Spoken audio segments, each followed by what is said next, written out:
అందరికీ నమస్కారం అండి. నెల్లూరు జిల్లాలోని రీసెంట్లీగా దారుణ హత్యకు గురైన పెంచలయ్య గురించి అయితే మీ అందరికి తెలిసిందే. ఎందుకంటే సమాజం అభివృద్ధి కోసమైతే ఆయన గంజాయికి వ్యతిరేకంగా ఆయన పోరాడి తన ప్రాణాలను కోల్పోయాడు. తన తల్లి కోసమో లేదా తన భార్య పిల్లల కోసమైతే ప్రాణాలు కోల్పోలే. గంజాయికి వ్యతిరేకంగా ఆయన పోరాడైతే ప్రాణాలు అర్పించాడు.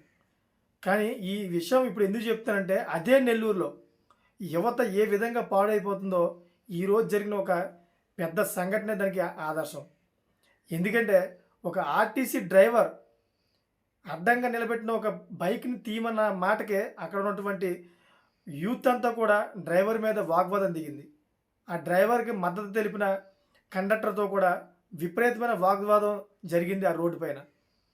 అయితే ఇద్దరిమయంగా కనీసం ఒక 10 నిమిషాలు ఇరుగు పొరుగు వాళ్ళు తిట్టుకున్న తర్వాత అక్కడి నుంచి ఆర్టీసీ డ్రైవర్ అయితే బస్సు తీసుకొని వెళ్ళిపోయారు. కండక్టర్ అండ్ ఆర్టీసీ డ్రైవర్ వెళ్ళిపోయిన తర్వాత యువత ఈ కుర్రోళ్ళందరూ కలిసి వెంబడించి మరీ ఆర్టీసీ బస్సును ఆపి బస్సు మీదకి ఎక్కి విచక్షణారహితంగా అయితే కండక్టర్పై దాడి చేసి డ్రైవర్ గొంతు కోసి దారుణంగా హత్య చేసి వెళ్ళిపోయారు.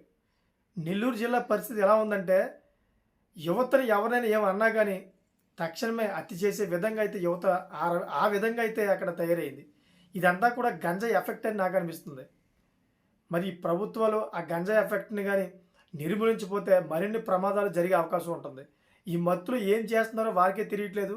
ప్రతి చిన్న విషయానికి కూడా చాలా తీవ్రమైన కోపగుద్దుగులు అయ్యి ప్రాణాలను కూడా తీసే అంతవరకు వస్తున్నారంటే అక్కడ పరిస్థితి ఏ విధంగా ఉందో ఒకసారి వేచి చూడాలి. ఇదంతటిని అయితే నేను తప్పుపడుతున్నాను. వీరందరికీ కూడా సరైన శిక్ష పడాలి.